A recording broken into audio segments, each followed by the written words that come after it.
Saint François d'Assise, Testament de notre séraphique Père Saint François.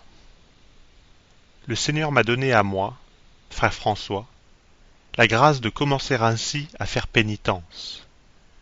J'étais dans les péchés, et il me semblait très amer de voir des lépreux, et le Seigneur lui-même me conduisit au milieu d'eux, et j'exerçais la miséricorde à leur égard. Et quand je me retirai de leur présence, ce qui m'avait paru amer fut changé pour moi en douceur de l'âme et du corps. Et après, je tardai peu et je sortis du siècle. Et le Seigneur me donna une si grande foi aux églises que j'adorais ainsi avec simplicité, et je disais: Nous vous adorons, Seigneur Jésus-Christ, ici et dans toutes vos églises qui sont sur toute la terre, et nous vous bénissons d'avoir racheté le monde par votre sainte croix. Ensuite, le Seigneur me donna et me donne encore une si grande foi aux prêtres qui vivent selon la forme de la Sainte Église romaine, à cause de leur caractère, que s'ils me persécutaient, c'est à eux-mêmes que je veux recourir. Et si j'avais autant de sagesse qu'en eut Salomon, et si je trouvais des pauvres prêtres de ce siècle, je ne veux pas prêcher contre leur volonté dans les paroisses où ils demeurent.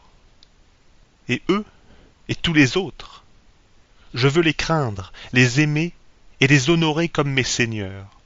Et je ne veux pas considérer en eux le péché, car je discerne en eux le Fils de Dieu, et ils sont mes seigneurs. J'agis ainsi parce qu'en ce siècle, je ne vois rien sensiblement du Très-Haut Fils de Dieu, si ce n'est son très saint corps et son sang qu'ils reçoivent, et que seuls ils administrent aux autres.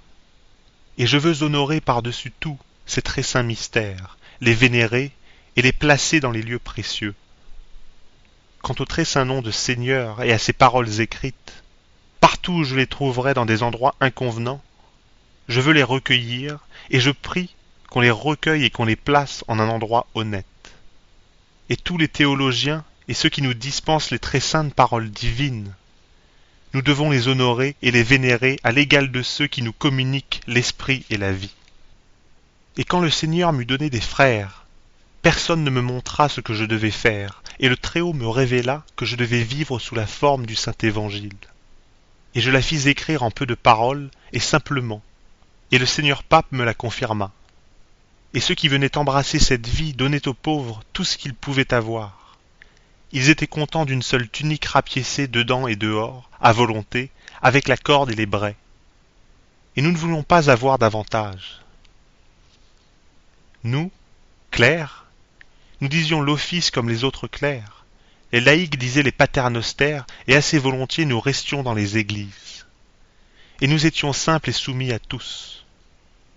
Et je travaillais de mes mains, et je veux travailler encore, et je veux fermement que tous les autres frères travaillent d'un travail conforme à l'honnêteté, que ceux qui ne savent pas apprennent.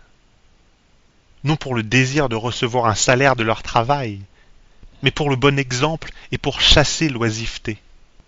Et quand on ne nous donnera pas le prix du Seigneur, recourons à la table du Seigneur en demandant l'aumône de porte en porte. Le Seigneur m'a révélé cette salutation que nous devons dire. Le Seigneur vous donne la paix.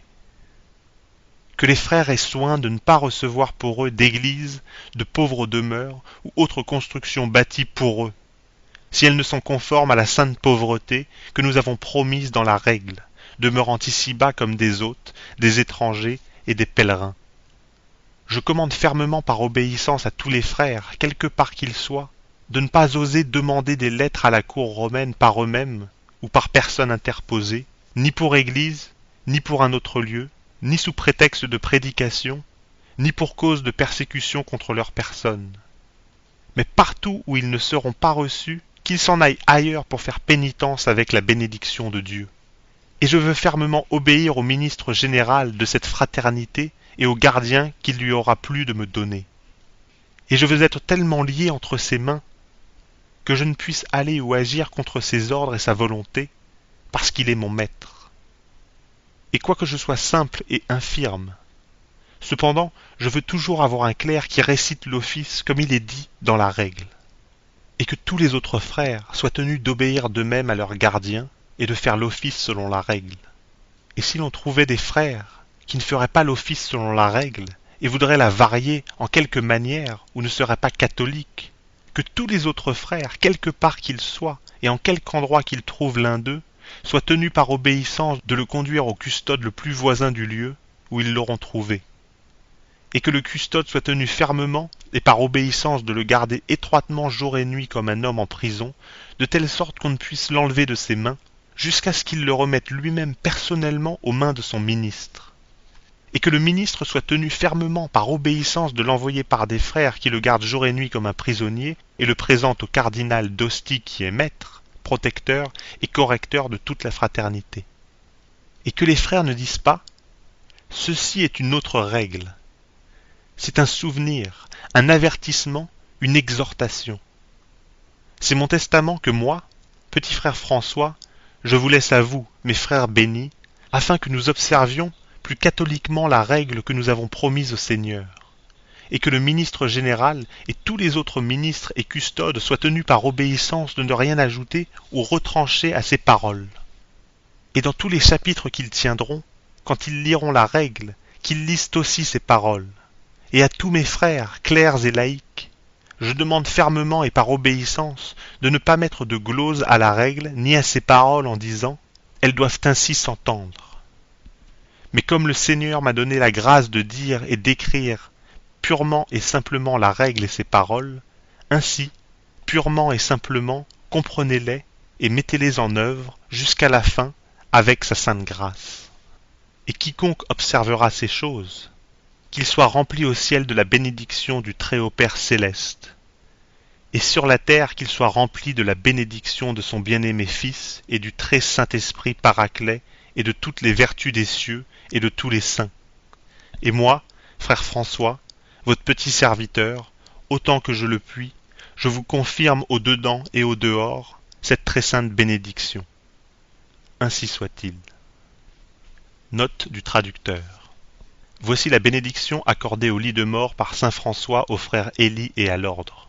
Je te bénis, Fils, en tout et sur tout, et comme entre tes mains le Très-Haut a augmenté mes frères et mes enfants, ainsi, sur toi et en toi, je les bénis tous. Au ciel et sur la terre, que te bénisse le Roi Dieu de toutes choses. Je te bénis autant que je peux, et plus que je ne peux. Et ce que je ne peux pas moi-même, qu'il te l'accorde celui qui peut tout. Que Dieu se souvienne de tes œuvres et de tes peines, et qu'à la récompense des justes, ta part soit réservée. Puisses-tu trouver toutes les bénédictions que tu souhaites et voir accomplir l'objet de tes justes demandes. Adieu, tous mes enfants, dans la crainte du Seigneur, demeurez toujours en lui, demeurez toujours en lui, car voici de grandes épreuves qui viennent sur vous, et la tribulation approche. Heureux ceux qui persévéreront dans la voie où ils ont commencé. Il y en aura que ces scandales futurs sépareront de vous. Quant à moi, je me hâte vers mon Seigneur et mon Dieu, je l'ai dévotement servi dans le fond de mon âme, je vais à lui avec confiance. Fin de note.